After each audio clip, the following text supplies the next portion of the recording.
Have you noticed how some people can sit through hours of scrolling, but not 2 hours of a film? That's not laziness. That's what modern life is doing to the mind.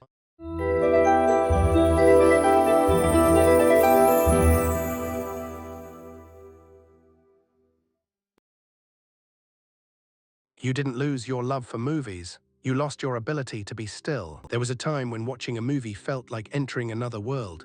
You dimmed the lights, sat down, and gave yourself over to something larger than your own thoughts. For 2 hours, you disappeared into a story, not because life was simpler, but because your mind still knew how to stay with one thing long enough for meaning to arrive. But for many people now, that experience feels strangely difficult.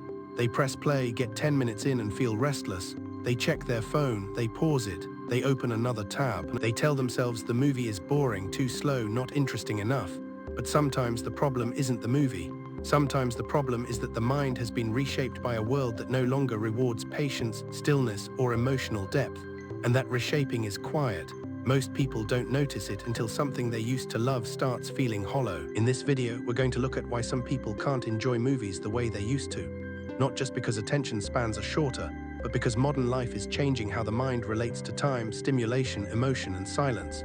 We'll explore how constant digital input conditions the brain, why overstimulation makes subtle pleasure harder to feel, how emotional fatigue changes what we can tolerate, and why movies demand something modern life is quietly eroding: surrender. So if you've ever started a film and felt strangely unable to stay with it, this isn't just about entertainment. It's about what kind of mind the modern world is training you to have. And more urgently, whether you can still get back what's being taken. Losing interest in movies may be less about taste and more about a mind reshaped by modern conditions.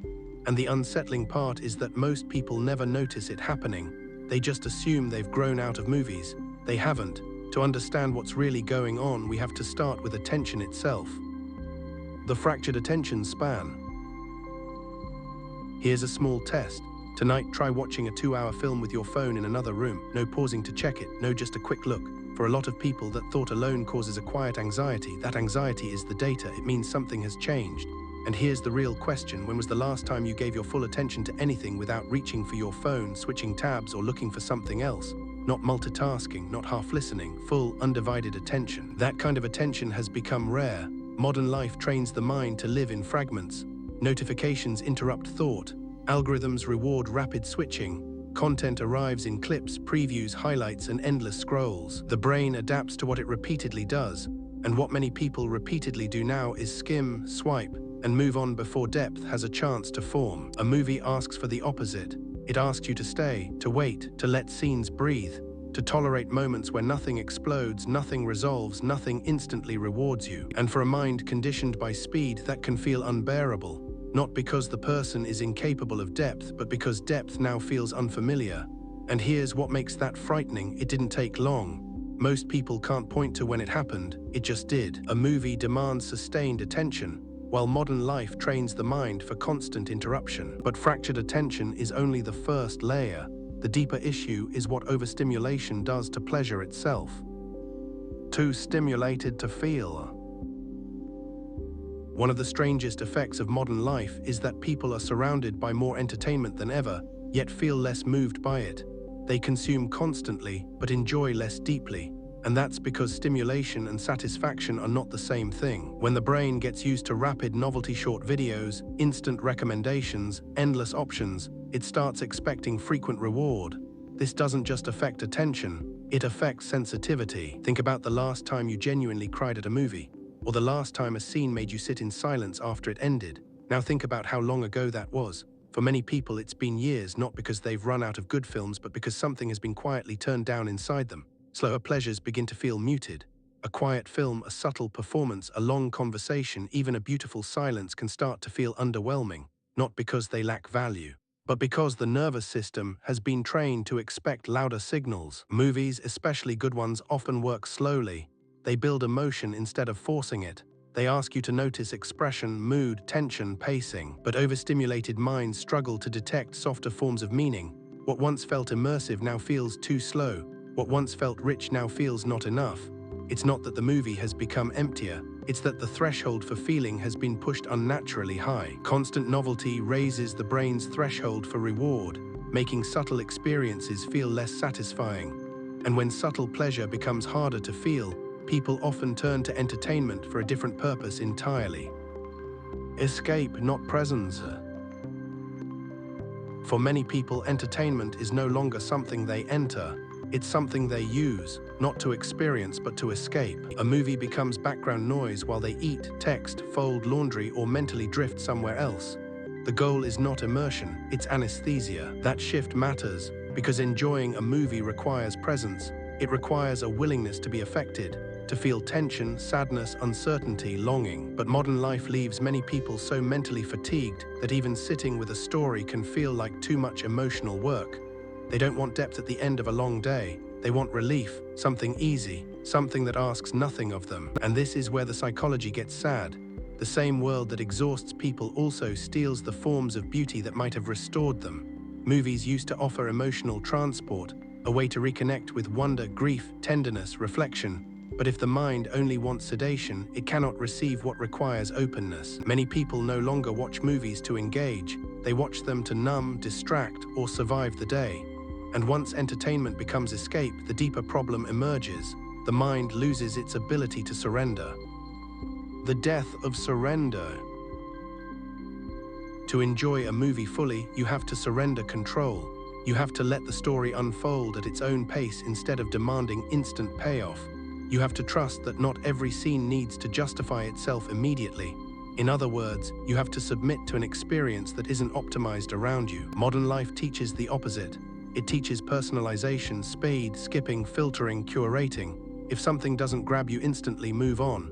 If a scene is slow, pick up your phone. If the feeling is uncomfortable, click away. We are becoming less practiced at staying with anything we cannot immediately master or customize. But movies are intimate in a way algorithms are not. They require receptivity. They ask you not to dominate the experience, but to enter it. And for a mind trained to remain in control at all times, that kind of surrender can feel irritating, even threatening. Slowness starts to resemble emptiness. Ambiguity starts to resemble failure. The inability to control pacing becomes mistaken for boredom. Movies require surrender, but modern habits train the mind to resist anything slow, uncertain, or uncontrollable. Which is why the issue is not only attention or stimulation, it's also emotional tolerance. Emotional fatigue. Sometimes people can't enjoy movies anymore because they are simply too tired to feel. Not physically tired, but emotionally overextended. Their days are filled with low-grade stress, comparison, noise, pressure, and invisible mental labor. By the time evening arrives, their inner world has no spaciousness left. A good film often stirs something real. It brings up grief, longing, memory, fear, tenderness. It asks the viewer to meet their own emotions indirectly through someone else's story. But emotional fatigue makes that harder. When you've spent all day bracing yourself against life, even beauty can feel demanding. Even art can feel like one more thing to process. That's the cruelest part of emotional fatigue. It doesn't take away your capacity to feel. It just makes feeling feel like effort.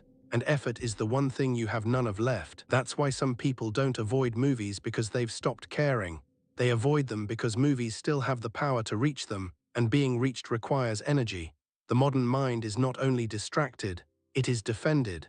It has learned to protect itself from feeling too much, too slowly, too honestly. Emotional exhaustion makes deep engagement difficult, because being moved requires inner space. And yet that reveals something important. Movies were never just entertainment. They were a way of feeling alive. They were proof that you were still open, still reachable.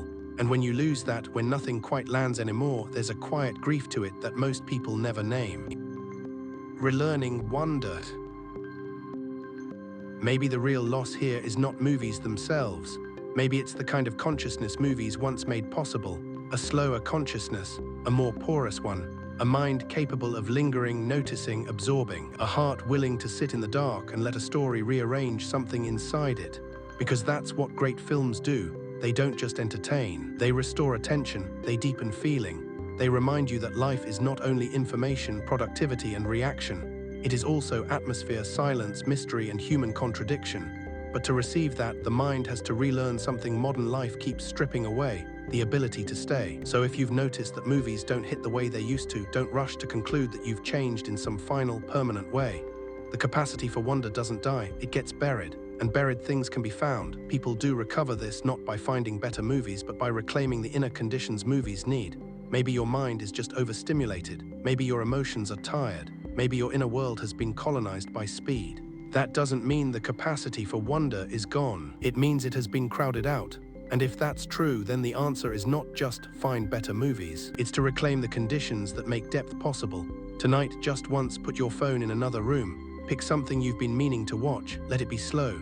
And when the quiet scene comes and the urge arrives to reach for your phone, don't. Sit with the restlessness, that feeling. That's the beginning of something coming back. Because on the other side of that restlessness is often the thing you thought you lost, the ability to be moved. The problem may not be that movies have become worse, but that modern life has made wonder harder to access. And that leads to the final truth: relearning how to watch may really be relearning how to live. If you remember nothing else, remember this. Some people can't enjoy movies anymore not because they've lost taste, but because modern life has trained the mind to resist stillness, softness, and depth. A movie asks for what the digital world keeps eroding: attention, patience, surrender, and emotional availability. When those disappear, stories stop opening. Not because they have nothing to give, but because the mind no longer knows how to receive. So maybe the question is no longer, why are movies so hard to enjoy now? Maybe the deeper question is, what kind of inner life are we building if we can no longer sit still long enough to feel something real? Because this was never just about film. It was about consciousness, about whether your mind still belongs to you, about whether you can still enter a world without needing to control it, about whether wonder still has room to land. So if a movie feels slow, don't always run from that feeling. Sometimes slowness is not the problem. Sometimes it's the medicine. And maybe the people who can still disappear into a story are not just better viewers.